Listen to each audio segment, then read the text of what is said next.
The Plot Thickens with Cassie and Amy on SwinRadio. This is Cassie. This is Amy. And it is 3 p.m. and you're listening to The Plot Thickens on SwinRadio. We read and discuss Swinburne students' creative writing live on air every Tuesday at 3 p.m. Find out how to submit your short stories, twine games, poetry, and everything in between at the end of the episode. Beautiful. We absolutely nailed that. No practice. Would you believe it? Welcome to the very first unofficial episode of The Plot Thickens with Amy and Cassie. Are you excited? Yeah. Alright, I'm trying to figure out how to best... Yeah, also it makes noise when you move it, so try not to move it. I've been moving it this whole time. Oh, fuck. Frick. Whoops. Okay. So. Welcome. Hello. So essentially what this podcast is, we are reading out as we've already said, reading out the creative works of Swinburne students. We read really anything anyone wants to submit. A lot of it is creative writing from creative writing students, but if you've got any interest in anything else, we are always happy to read it. Also, we are going to be very nice, and also this is kind. We're not good students, so any feedback we give you, take it with a grain of salt. This is mostly for workshopping opportunities and just general feedback and stuff. Yeah, if you feel like you're not getting the feedback that you want, then we will give that to you. Yeah, so that's the goal with this. Let's just jump into it. Let's just jump right into it. Right now we're reading The Stench of Roses by Erin Kavanagh, creative writing student here at Swinburne. It's about... Ooh, hang on. I'm going to do the word count on this thing super quick. It's about 1,600. 1,600? Yeah, perfect. Now, me and Amy are something called self-described voice actors. Yes. So... I would call myself that. We're about to crush this. Mm-hmm. I probably should talk about it. Are you doing the general reading of the words? What the hell does that mean? the internal dial, and I'm doing the... Yeah, so you're playing Dallas and I have Blonde the Girl. role of Dallas. Mm-hmm. Dallas, Texas. I don't think Alex talks. I don't think he does either. He just gives a pitying look. Mm. Spoilers. If you hear an Alex name, he's going to be giving a pitying look to our point of view character. But I'm excited. Do we want to start? Let's begin. All right. Intro sound. This is The Stench of Roses by Erin Kavanagh. He dropped my hand, and everyone saw. Dallas dropped my fucking hand and let me go in front of the rest of the band. I had never been so embarrassed. All night he had been acting weird. He said he was just stressed from the concert, but I had seen him stressed many times, and I knew something else was going on. He could barely look me in the eye, and after he kissed me... He could barely look me in the eye after he kissed me, and I wished him luck for the show. And as we were leaving the venue, in front of the band and the screaming girls trying to get his attention, he dropped my hand. I stared at him as he signed some pretty blonde girl's collarbone. If she lowered her shirt anymore, her breast would topple out over the top, before I turned my attention to Dallas's bassist. He was gazing at me, with an emotion I couldn't read at the time plastered over his face, which I later identified as pity. The other three couldn't even look at me as I awkwardly stood beside Dallas as he continued to chat and laugh with the girls trying desperately to get him to notice them. I could hear them all screaming while Dallas and the band were playing their set. One even threw a bra towards my boyfriend. Some of these girls I recognized from a few of his previous shows, one in particular that called me a bitch the last time I saw her. She was just jealous I was Dallas's girlfriend, and it didn't bother me. What did trouble me was Dallas not standing up for me. That was before he dropped my hand. Once he was finished signing everything those girls shoved in his face, Dallas said his goodbyes, and some see you at the next shows, and hurried off towards the tour bus we had spent the last 3 weeks on, leaving me and the rest of the band to follow behind. Alex, Dallas's bassist, patted me softly on the back as I climbed up into the dingy old bus. It was late by the time I climbed into the tiny bunk beside Dallas, and I was tired, but I couldn't sleep. He snored softly behind me, black eyeshadow smudged on our shared pillow. This stupid tour bus had 6 tiny bunk beds, 5 for the members of the band and 1 for their manager, so Dallas and I have spent 3 weeks sharing this tiny mattress. Except for the several times he kicked me to the stiff couch because he needed his beauty sleep and my breathing was keeping him awake. On this particular night, I did not get a second of sleep. Dallas stank of some sweet floral perfume, one I haven't seen him use before. It smelt of roses, which I only knew the scent of because Dallas used to bring me a single red rose before every date. I don't really remember when he stopped doing that. It would have been years ago. We've been together for almost 3 now. We were fresh out of high school when we met. He was 18 and I was 17. Always the youngest of my friends, using my old fake ID when we would go out to the clubs with loud music and bright lights. This one club in particular, the Luminary, was my favorite, and not just because Dallas and his band played every Thursday night. He grew to recognize my face in the crowd, and after a couple of weeks he approached me. He didn't have many fans back then, only the few locals that didn't have work on Friday mornings. He asked me out that first night we spoke. I think he liked how I stroked his ego. I thought it was so cool, dating a musician. He played his guitar for me on our first date, an original one he claimed he wrote for me that he later admitted was about some other girl he knew in high school. My collection of dying roses sat in a vase next to my bed, and that smell followed me for months. And there it was again, lying next to me on that tiny tour bus, snoring softly. There were only about 5 more shows left on his tour before we were scheduled to head back home, and the first 4 flew. Let me try that again. There were only about 5 more shows left on his tour before we were scheduled to head back home, and the first 4 flew by. Dallas tried to act like nothing happened, like he didn't drop my hand and ignore me that night, and I never said anything. I felt crazy that it bothered me so much. The only reason I didn't think I was completely psychotic and jealous was the way that Alex treated me those last few days. He had never been particularly talkative to me or especially kind, but after that night, when Dallas dropped my hand, Alex started smiling at me more. Not happily, just sympathetically. Before Dallas and the band went on for their final show of the tour, I looked out at the crowd and saw that blonde girl from the other night.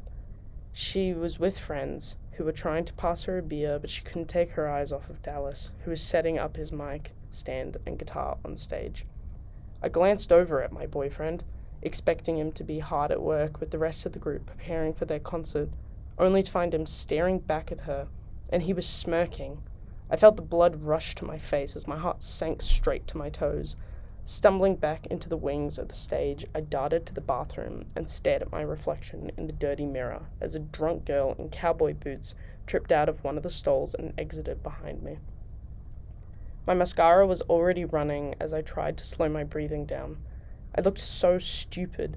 God, I followed him around for weeks in that bus, made excuses for him for years. What an idiot I was. My reflection that night haunted me. I looked like a little girl. So fucking naive. When I had composed myself, I stalked out of the bathroom and headed towards the bar, and ordered myself a whiskey, neat. My father used to drink the same thing, except it generally resulted in my mother picking me up from school the next day with a black eye. I had never felt more like his daughter than that night. After I had thrown back my 3rd whiskey and ordered my 4th, Dallas was already halfway through his set. Before long, I smelt it. Roses. I glanced next to me to see the blonde girl ordering some fruity little cocktail, smiling sweetly at the bartender. I was staring. I knew I was when she turned to me. Hey, you're with the band, right? Oh my god. I haven't spoken yet. Do you want to clear your throat? A choke? Hey, you're with the band, right? My eyes traced her face. Perfect little nose, shining bright blue eyes, soft skin. God, she couldn't be older than 18. Did you hear me? I didn't know what to say to her. I hated her. This fake, blonde, baby-faced slut. I think that's you. No, that's you. What's your problem? I was making her uncomfortable. Good. After a moment, a small smirk crept onto her face. Dallas's girlfriend, right? Something in my mind snapped, and before I knew what I was doing, she was already on the ground. I swung at her so swiftly that even the bartender took a second to react. He tried to yell at us to stop, but the blonde girl was already back on her feet, trying to pull at my black mop of hair, her friends throwing punches in any direction but mine. The music at the front of the bar stopped, and I glanced over to see Dallas staring at me, him and the rest of the band silent on the stage. Before Dallas jumped off the stage, stalked towards the commotion, and grabbed my arm. He batted off the crazed fangirls and forced me out of the bar. I had never seen him like this before. A part of me was brimming with glee to have made him so angry. What the fuck are you doing? I could barely speak, the adrenaline and alcohol mixing to make it feel as though I was in a dreamlike state. Dallas raised his hand to me and my cheek burned from his strike. What the fuck are you doing? I glared at him. What are you doing? That child? That blonde high schooler? What are you talking about? Don't act dumb. I'm not stupid, Dallas. He didn't say anything for a long time. I can't do this right now. I'm in the middle of a show. As he began to walk away back towards the bar, I called after him. You dropped my hand. What? The other night, when you saw her after your concert, you dropped my hand. Dallas couldn't look at me. We're done. He pursed his lips, silent, and nodded before walking back inside.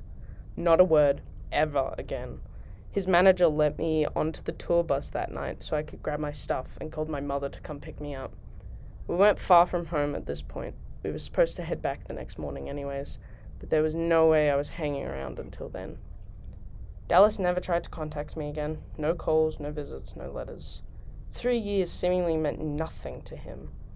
I wondered if that blonde girl was the first, or just the first I found out about. I had never been suspicious. If he was experienced at cheating, he didn't lead on. I didn't hear anything from the band for a very long time, not until Alex stopped by my apartment one Wednesday night. He barely said anything to me and didn't even come inside, but he handed me an envelope and told me to open it later. And then he was gone. I tore the envelope open to find almost $1,000 inside and a scribbled note from Alex. Your cut of the tour. Yay! $1,000 is crazy. Yes. I did realize we need to put trigger warnings beforehand. Yeah, I realized that too. Yes. For vulgar language. Yeah, and also abuse. So, and abuse. Yes. Yeah, very, very true. Mm-hmm. All right. I think what we'll start out with is our initial thoughts on the piece before we go into complete, workshopping more stuff. I liked it. I like, especially for someone who always is a little more critical of, modern creative story writing, because, in modern day, it's kind of hard to write something that doesn't immediately feel dated, especially when it comes to modern technologies. Stuff like that. We're very, especially now, we have a lot of trends that go in and out very quickly. So to write something that is in the modern day, or very recent to the modern day, early 2010s, that doesn't feel dated or old or in some way, cringe, that's always an accomplishment to me. That's always really good. That's something I feel like it's very easily achievable if you just do not mention phones at all. Yes, but then that also gets tricky because mentioning phones is a very important part of a story. I do think that the lack of technology in this story is interesting. It does make me think when it's set, because obviously we don't have a strict thing. Yeah, it's 70s onward, probably. 70s? You got that far back? I don't know. There's no mention of technology. It's just tour buses. Really. I think it's the mention of the drink that the girl ordered. It just fruity cocktail.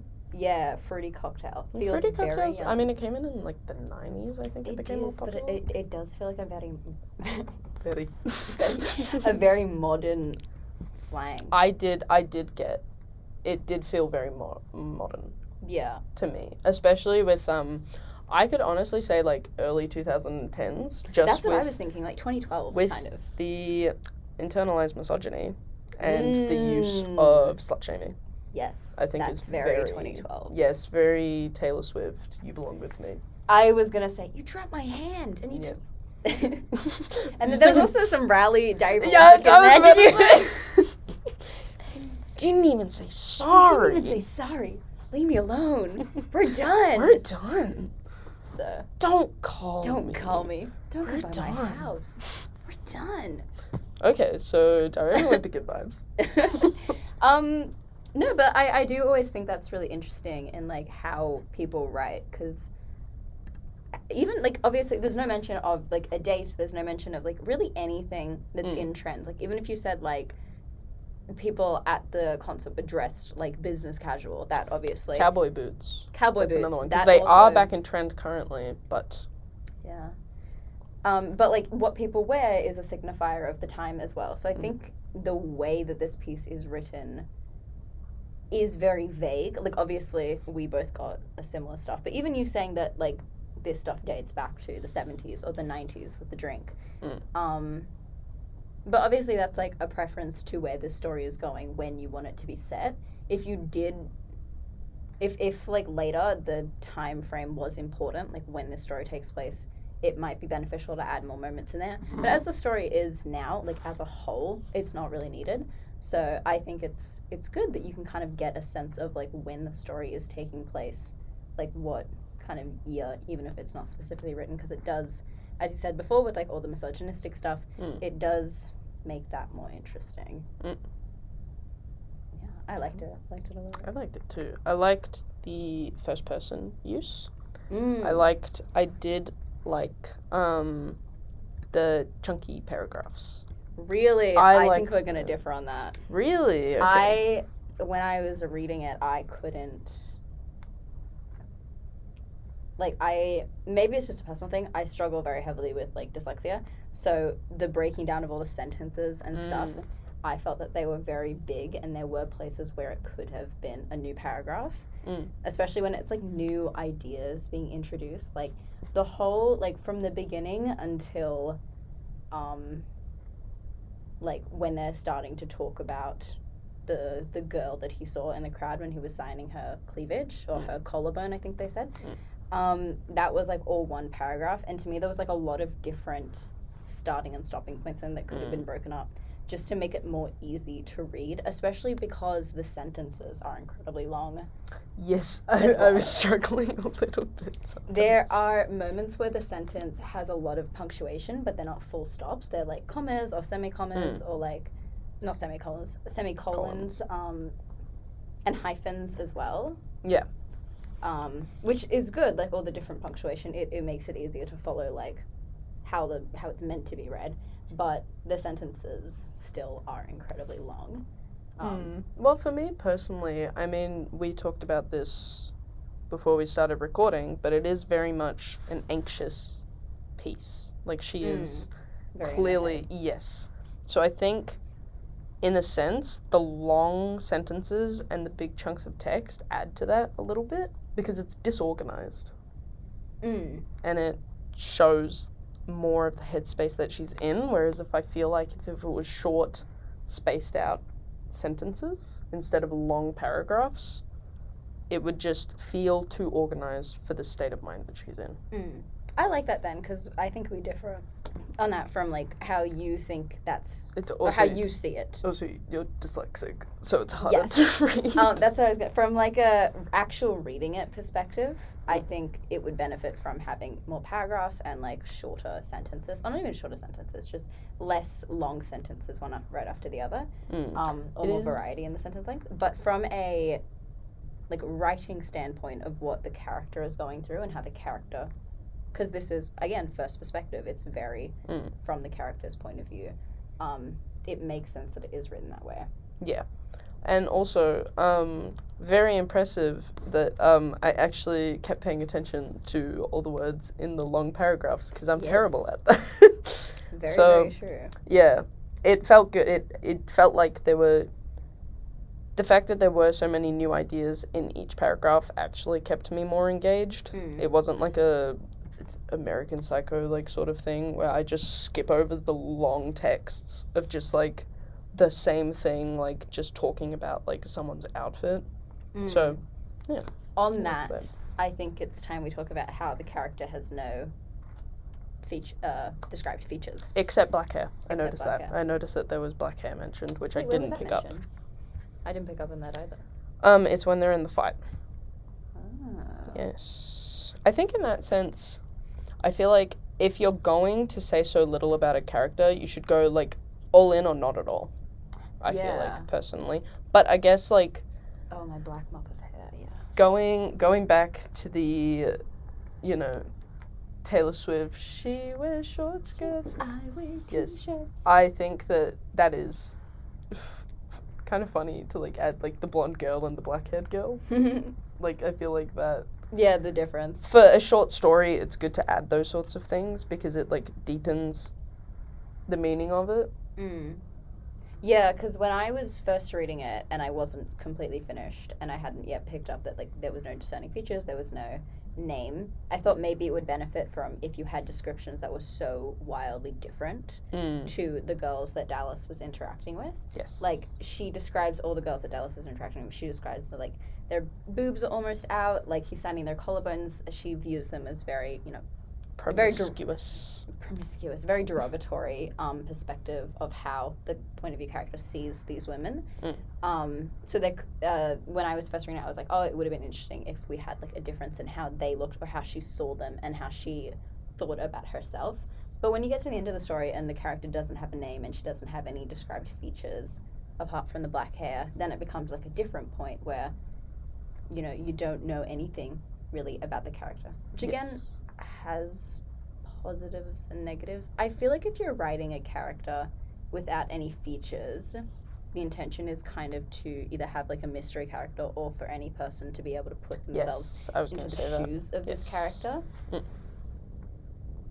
But is the story really about that? About anyone? Do you think the microphone just picked up my tummy grumbling? I'm so hungry. I didn't really read the story as, like, every person, people can, like, put themselves into this scenario. No, because it's a very specific scenario. It's a very specific scenario, so... I guess if you're the girlfriend of someone in a band, you can... you can relate. Who got her hand dropped. Yeah. This story is for you, for all of you out there. This one's for you guys. This one's for you guys. But do you see what I'm saying? Like, I don't necessarily know if this story benefits from having so few descriptions. No, especially if it's just one, I feel like. Yeah, I feel like the one kind of actually threw me off.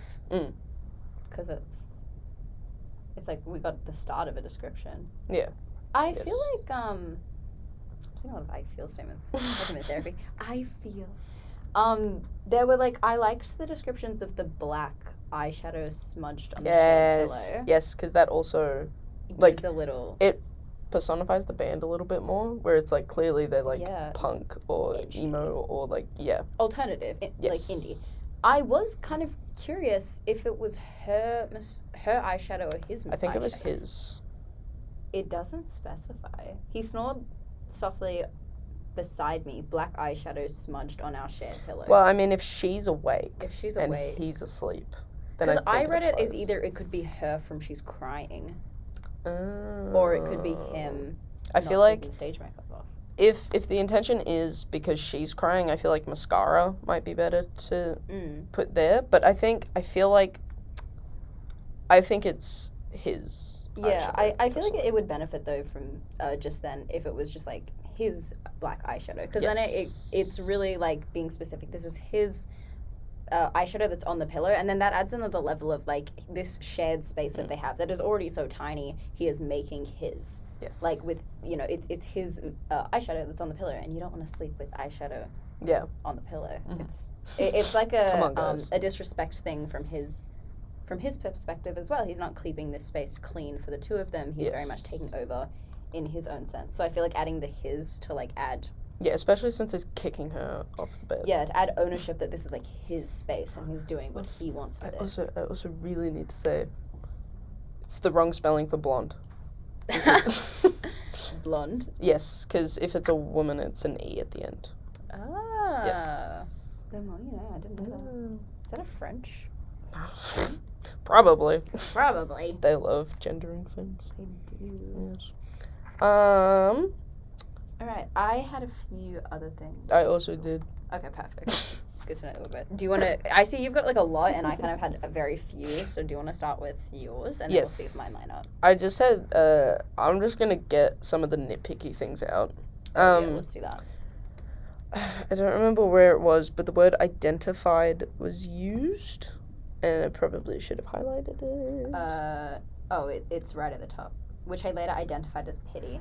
Yes, I think that word should be changed because I feel like it's a very formal word to use in this context. And I feel like maybe just switching it up adds... It takes you out of the flow a little bit of the story. I might just read the full sentence as well. Yes. He was gazing at me with an emotion I couldn't read at the time plastered over his face, which I later identified as pity. Yes. I feel like even if you just said which I later realized was pity. I feel like that just keeps the flow a little bit smoother. Yeah, there was another point as well where I thought the flow was lost, where there were only about 5 more shows left on his tour before we were scheduled to head back home, and the first 4 flew by. Yeah. I feel like that's not... I feel like just breaking up the sentence a little bit. Yeah, because there are only 5... Because I'm trying to work out if that implies that there are 5 shows total and they've done 4, or from when he dropped the hand there were 5... Is this the last show then? Yes, that's the last show that they played because she says at the end that that was the last one they were doing and they were going home the next day anyways. But she didn't want to stay on that tour bus at all. I feel like it's a big jump in the story to make. Like, I feel like it progressed pretty naturally, and then there was... Because she says 5 more shows left. Yes. So we're at the end of it. But then it just immediately jumps the first 4 shows. I feel like... Some description of what those 4 shows were like. Like, they went by in a flash. Like, I feel like it would add to happened. her isolation as well if you just add, like, little tidbits of, like, oh, he was looking at this girl, and, like, this happened, and he ignored me, and... Yeah. Like, on the first show he did this, on the second show he did this. I feel like it could be broken up into a whole paragraph. It doesn't need to completely detail it, but, like... there were 5 more before we were scheduled to go home, like, and by the second one, he still wasn't even doing this or that, or by, by the last one, like, he still hadn't kissed me or anything like that, like. Yeah, that's what I was thinking. Yeah, to make it flow better, because I also noticed that the same thing kind of happened later, where this made me completely rethink where we are in the story. Until, like, reading the whole thing, I was under the impression that we're following through in the same time frame. I wrote that down. Oh, is this the same line, the reflection line? Yes, my mascara that night. Yeah. Moves to a different tense. The same as my reflection that night haunted me. Yeah. Yeah, where now, from that single line, it's like she's reflecting on, like, something that happened far in the past. But this is a present story where it's like, I followed him around on the bus and made an excuse for him, and then my reflection that night haunted me because she's looking in the bathroom mirror before the girl stumbles out. But that's a past tense for a present situation. Yeah. I wrote that down as well. Yeah. And it could easily just be switched to, like, I look like...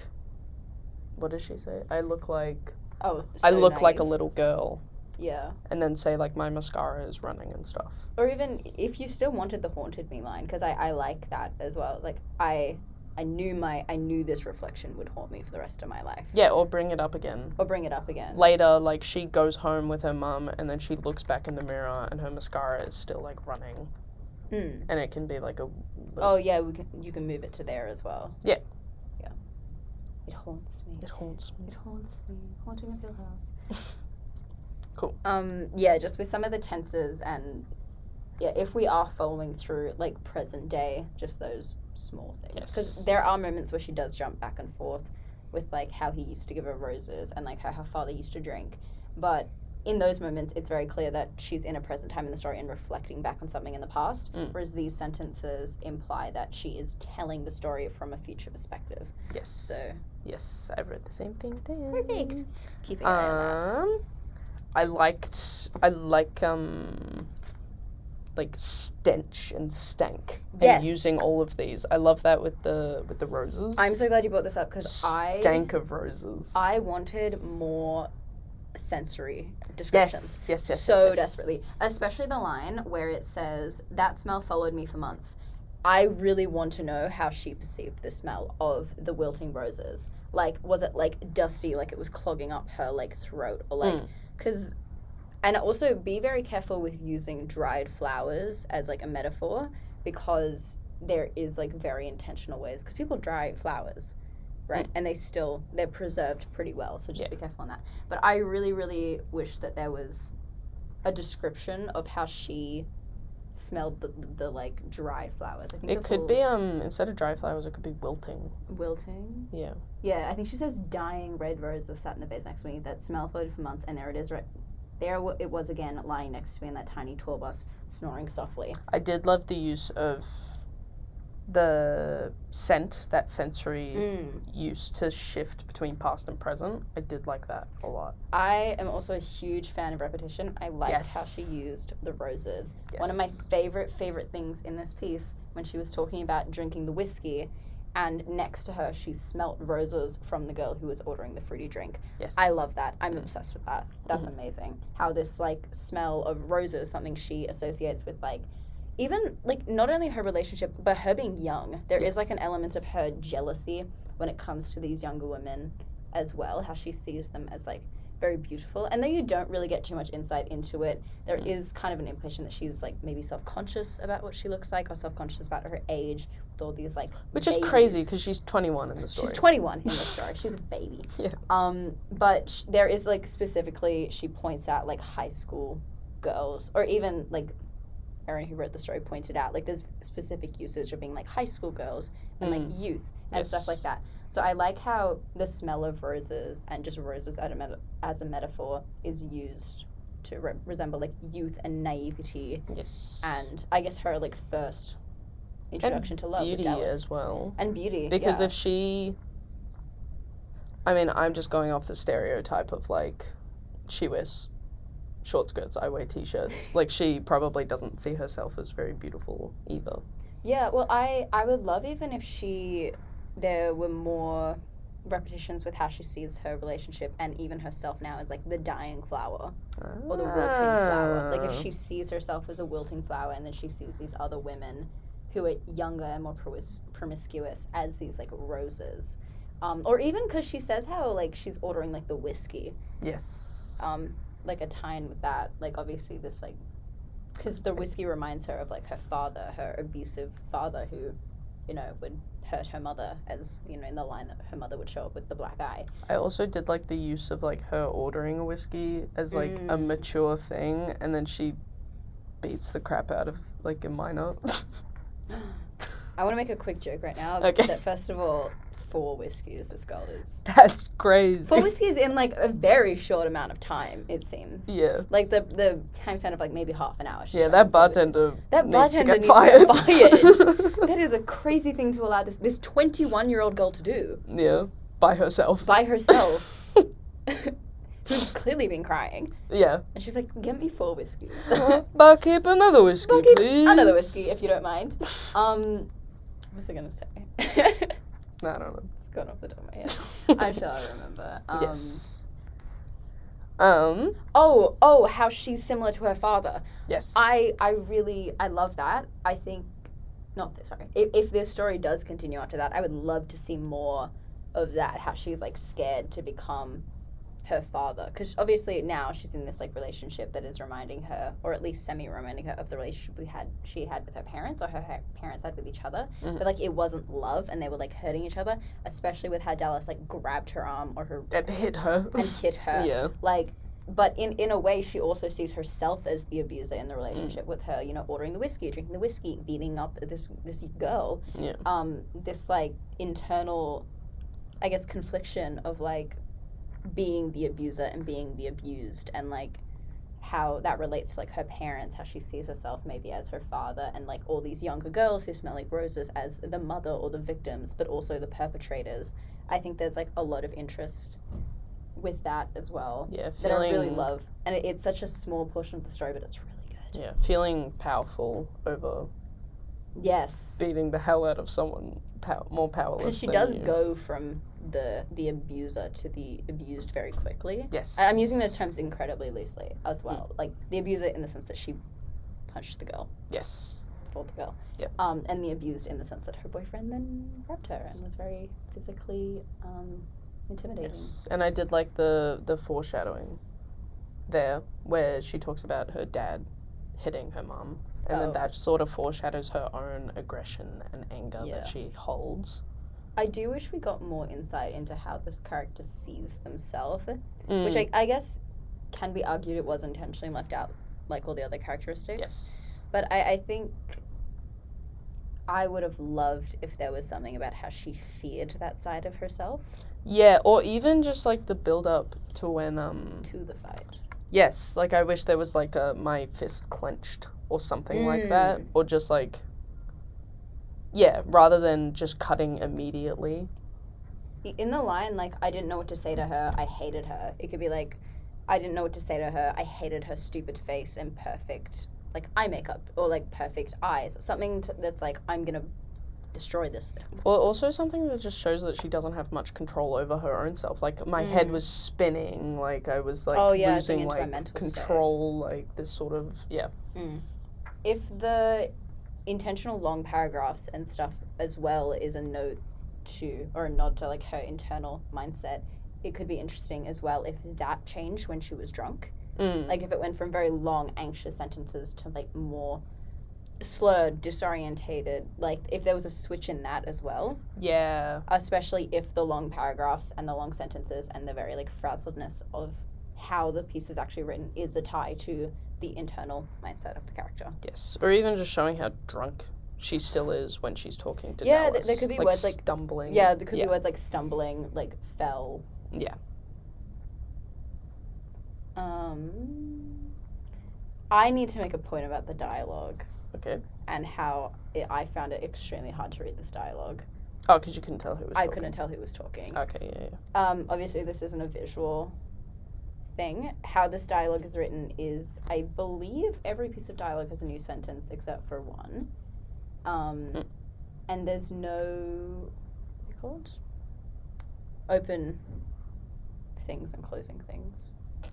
Quotation marks? Quotation marks. Open and closing quotation marks. They're written in Jesus Christ. Sorry. Italics. They're in italics. Which I love. I love italics. I don't care what anyone says. I also love italics, but I did find it very hard. Especially, I didn't understand until you were reading it, and that's the way I didn't actually say the line until Amy was kind of like, hello. Because I was under the impression that this was a conversation that was having.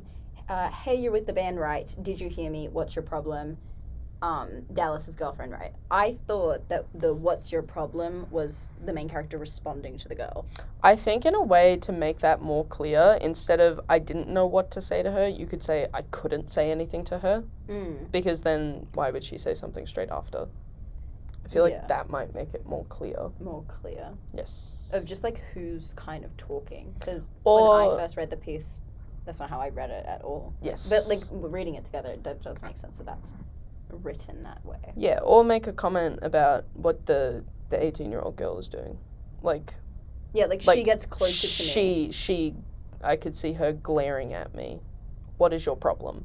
Like, that makes sense. There can even be descriptions if you wanted to go further with, like, degrading, I guess, from the perspective of the character, degrading though who's talking, like, she licked her plump lips before saying. Yeah. Or, like, her red lipstick, like, before talking, something like that. Like, to show, like, kind of who's talking and who's responding, because we do later in the story get her talking, so it's not like she doesn't talk or interact at all within the story. Yeah. But just more clarification. I'm really interested why you like italics. I don't know, I just think they look cool. They look cool? Anytime someone's like, I don't like italics, I'm like, but they look awesome. They do look awesome, but as like dialogue, I think it's kind of confusing. I don't know. I mean, I love any creative way to do dialogue that isn't just quotation marks. Like, I mean, obvious example, Sally Rooney, where it's just like a break in the sentence. Like, I don't know. I can't describe it. For that, would you separate this sentence as well? For the for the people. The sentence, the other night when you saw her after the concert, you dropped my hand. Dallas couldn't look at me. We're done is all on one thing. I feel like that Would you break works that up? in that sense, because then if you put "we're done" on its own, it's sort of not clear who's saying it. Talking. Yes, I feel like in this sense, we know that it's her saying "we're done." Or you could break "Dallas couldn't look at me." And then say I snarled spat or like that. I spat out "we're done." Well, there's also no like lines that say said or like said, Yes. says, speak. There's none of that as well, so maybe that would have been a bit strange if it was randomly. Or even just like, again, like adding back to the fact that she's had 4 whiskeys. Like, I grit my teeth, I slur my words. Yeah, She is very level-headed for someone who's so drunk. well, not so level-headed that you can't beat the crap out of an 18-year-old. The other night when you saw her after your concert, you dropped my hand. We're done. I feel like that could be more slurred even to show her like state of mind. Yeah, like just a complete like sentence, like Or run-on sentence. if that sentence is like very, very important, it could be repeated lines of stuff she's already thought, like consistently, and then it's built up to the point where she says it. Repetition. It's really, really Our fun. favorite. Our favorite. I guess right after he pursed his lips, silent, nodded, walked back inside. Because there are descriptions on like what characters' lips are doing specifically for the purpose of like talking and having a conversation. Yeah. And I think it said something with Alex as well, at the end. Just that he barely said anything. Yeah. Come inside. Yeah. A lot of descriptions of expression, which I like and I think is needed, especially in Alex when it's like pitying expressions. Yeah. I would have loved to see other band members. Yes. It mentions that there are 5 band members. We meet Dallas and we meet Alex. Or even just like mentioning that the other band members just don't care. Like Alex is the only one that does. She felt like isolated, very alone in her situation. Especially if this is consistent, this abuse from Dallas is consistent. It would have been. I feel like interesting to see that. I feel like it would be interesting if Alex was someone that was also experiencing like some degree of abuse from Dallas, because what stakes does Alex have in this story to give the main character $1,000? Yeah, I would have pocketed that. She did nothing. She left. Yo, thanks. I beat the hell out of an 18-year-old and I got $1,000. I got $1,000. Like, yeah, actually, that's an interesting point. Why did she get paid? She didn't. She didn't do anything. No, because there was a separate bed for the manager. She didn't work on sound. She was just there. She was just there. She used the gas money. Yeah. And the food money. Interesting. Wait. It would have been interesting then if she had like a role in the band. I mean, I think he just did it because he felt sorry for her. $1,000 is a lot. I meant more role in terms of like scheduling or stuff. Like photographer or something. Yeah, because then there would have been like something missing from the rest of the performances. I guess there was only one performance. I think that was their last one. That was the last one, wasn't it? Okay, never mind. But yeah, I think it would be cool if she did play a role in the band, even if it was just like photographer, and then she was like, I hope they have a good time trying to find a better photographer than me. And also I was a little interested if anyone else brought their girlfriends along with them for the trip. It seems like she's the only girlfriend there, but we also don't get much. Because if we're introducing other band members, it can be like, oh, even Ryan brought his girlfriend, and like they claimed like the bigger bed, or like the little things that she's noticing with other girlfriends, like treatment that she doesn't get, or like strange treatment that she does get, or if she is the only girlfriend. Or it could just be that within this band there's just a culture of cheating. She could be like Randy's girlfriend didn't come, and I saw him. She knew. I saw him banging this other girl. Yeah. And then that's what like can also start her to think like, oh, because am I being cheated on? Like clearly they're all fine with it. I did. It was a really weird sound I just made. I did like I wondered if that blonde girl was the first, or if the first I found out about. Yes, I like that. Did they actually do anything? It's not confirmed It's or not denied, confirmed or but they denied. were like smiling at each other. Yeah, they smiled at each other, I think. Yes. Not to downplay smiling. He smirked at her. He Sorry, smirked at he her. smirked. because at the end it feels very like she did walk in on him cheating, and obviously the physical abuse is like more than enough reason to leave. Anything's enough reason to leave. But it does feel at the end that she's being very, he cheated on me, and like maybe it wasn't even the first time. But from what we hear in the story, there's actually nothing. I mean, the way he responds. But it could be like the lip. If we did bring up the lipstick stain earlier when the girl's talking, it'd be like the same lipstick matched. Oh, that'd be good. Something when her and Dallas fighting, or something she noticed. It just feels very like I missed something when I read the end. I was like, oh, did something actually happen, or is this like her thinking something happened? I was interested in that sense. I didn't set the timer. No. If that's what you were wondering, because I forgot. That's fine. Sorry, that's nothing. Oh, damn, we've been going for 46 minutes. Damn. Okay. Okay, let's keep it. Okay. rolling I on did that want to say, sense. because I still have notes. Yes. Just a few nitpicky things. Exited behind me, I feel like also disconnects you from the story a little bit. This is with the girl with the cowboy boots, where she's like, she's drunk, and then she exited the building. Just feels like very formal, and like she just stood up and left. Exited behind me. I'm trying to remember what moment this was. This was with the drunk girl with the cowboy boots when she's in the bathroom. Oh, okay. Exited behind me. Yeah, it could just be left. Or it stumbled out. Stumbled. Because she's... Because the girl is drunk. Yeah. The fruity dream. Yes, I also... more hand dropping, I feel like, in the middle of the story, which I feel like also could... What we were saying before about how, like, the 5 days of the tour, that could be added in there. That could be, like, the night before where he dropped her hand again, and that's what, like, really sets her off.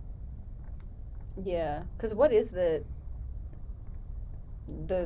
like, I hate to use this word, the climax of the film? Oh, the climax? What's the climax of the story? Is it... Cause I guess that's the fight. But that's right at the end. You can have the climax right at the end. The climax right at the end? Yeah. Because I would say that's the climax. In my head, I read the climax as the dropping the hand. And I don't know why. That's at the very start. I know girl. it's at the very start. That's why I was very, like, when That's the introduction. I felt like I was entering into a story that had already, like, should have already read. I like that it starts with that. I think it's, like, a nice Yes, like, I did write that. I love the introduction. I think it's a nice grip. But I do wish that we got a bit of, like, what it was before. Like, even if it was, like, you know, on his first concert, when they first started, he was very, like, lovey-dovey still. I mean, he was. You can still... You see it because she says we used to go on dates all the time. But I guess, meant, like, the start of the tour. Start of the tour. Oh, okay. Like, the difference in how she's being treated at the end of the tour versus the start of the tour. Okay, yeah. Especially, like, with the other bandmates, she mentions that Alex only started being nice to her when the hand drop happened. But they weren't close outside of that, or he didn't talk to her outside of that. Yes, which goes back to what stakes does Alex... Yeah, I feel like the stakes are very different if we saw what it was before the drop. Yeah. Saying mistake. Yeah. That threw me off so bad. Wow. Yeah, because I am getting, like, obviously there's, like, very high stakes in this relationship. It's a 3-year relationship, and they're 21. Yes. That is such pivotal years. And got together at 17 and 18. I also want to say that the we were fresh out of high school sort of implies to me that they went to high school together. Yeah. I think just changing it to I was fresh out of high school. Because that just keeps the attention on her. And then later it'll be... there's a thing later that says, and Dallas was 18 playing at shows. I also wanted a bit of clarification. Oh, not clarification. I think the wording was a little confusing when it was, like, Dallas's bassist. Because this is Yes, that's also mentioned twice. So one of those can be removed. It can be removed. But also, Dallas's bassist also implies that Dallas is the name of the band. That sounds like something he'd do. Yeah, attention to the bassist even, or I think Alex, because The Dallas's basis thing is mentioned twice, but the second one is the one that actually mentioned Alex's name. You can just say the band's basis. The band's basis, Alex, Yes. I think flows better because in the dynamic of a band, that's not how bands are introduced. It's not like the lead singer and then the rest are their ensemble. So it wouldn't be like Dallas's basis, it'd be the band's basis. Obviously, if you don't want to name the band, which is completely understandable, bands are so frustrating to name. The basis, Alex, just works completely fine. Yes. And yeah, it avoids the confusion where I was like, is Dallas the name of the band or is it the boyfriend? Because Dallas is a very untraditional name. Or even just like naming the band, like giving it like a quick name, I feel like might clarify it more. It feels useless if you're not going to mention it for the rest of the story. True. So yeah, just saying the band's bassist. Yeah. Another nitpicky thing, because I'm nitpicking. The quote, "The luminary was my favorite and not just cause," and then it's only mentioning that she likes it because of Dallas. Because Dallas plays there. Sorry. I'm trying to find it so I can like read the full sentence. Yes. Sorry. Oh my god, I can't find it either. I can't find it. Here it is. Sure? This one club in particular, the Luminary, was my favorite, and not just because Dallas and his band played every Thursday night. He grew to recognize my face in the crowd. I feel like you should just say the Luminary was my favorite. Oh, because you don't mention anything else. Yeah, nothing else is mentioned, so I feel like changing that up a little bit. Either add another reason. Yeah. Like, not just cause of the cheap drinks, but because, or, you know, that would be a sentence that flowed in that context. Or you could link it and be like, and not just because they had cheap whiskey. Repetition. She was that was stupid. That was stupid. I'm stupid. Well, if that was the case, it would be implying that she had the bad habits before she met Dallas. But I think the reason for the whiskey is to show that she's making these bad decisions because she's being influenced by the bad relationship with Dallas. I also personally feel like it sort of implies that the bad habits were always there, and he brings it out of her more. I guess that's whatever, like, the writer decides they want to do with this story or represent the character. Because it can go either way. Erin Kavanagh, the writer. Erin Kavanagh, the writer. If the character... Because I am personally... And, like, I don't like to do personally opinion. What has happened? My storage is full. That is so sad. Let's just keep... Yeah, keep going. I don't personally love when it's in workshopping. It's like, this is how I would do it. But I'm going to throw a devil's advocate and say I personally would love more descriptions of the point of view character. I did hear that one. Oh, I'm so scared that all of these are picking up on the microphone. I gotta remember to eat. I do think it could be an interesting direction if the character wasn't named and that's how they saw themselves, as someone who's like, you know, with this band, and the band is so, like, loved, and, like, all these people are throwing themselves at them, and she views them as, like, celebrities, and she's so no one that she doesn't even matter. But that's not how she views herself. She does view herself as someone who has, like, characteristics and, like, purpose outside of Dallas, which is why, you know, it's so easy, or not easy, I suppose, but, like, there's no question in her mind. She's like, do I want to break up with him? Is this worth it? She's like, we're done. Like, we're over it. Like, I'm done. And she does break off that 3-year very quickly. So in my head, the character isn't, or how I read it, the character isn't, you know, unsure of their self-worth or anything. So the reason for leaving them nameless kind of, or not nameless, sorry, like descriptionless, is kind of contradictory, and it doesn't benefit the story that I was, like, reading. I feel like there was more options to describe them and then have purpose. But again, completely a writer's choice. Like, it can go one or the other way. Just right now it felt very contradictory to how the character does see herself as a very self-assured person. Or not even self-assured, but she does act very self-assured, you know. She's not nervous about getting into fights or, like, ordering these drinks or crying in the bathroom. She's not, like, scared of how people will perceive her or scared that she's, like, less than. Like, she does break it off. She knows her worth within the story. Yes. So having her nameless kind of contradicts that. Not nameless, sorry. Descriptionless kind of contradicts that. Yes. Did you have any more points? Because we got to wrap up soon. We got 5 minutes. Oh my goodness. I know. Wait. Because I have one more thing I want to mention.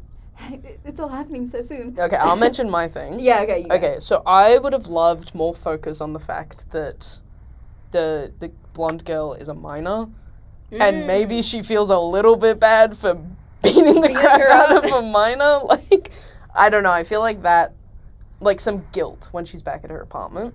Or even, like... it could be interesting if a character didn't have guilt. She could be like, I didn't even feel bad. I'd do it again. I'd do it again. Get me back in the ring. I do agree though. She does feel a bit psychopathic. Some mention of it, I feel like, especially if you're drunk while doing it. Yeah. Also, I'm assuming this is happening in Australia where the drinking age is 18.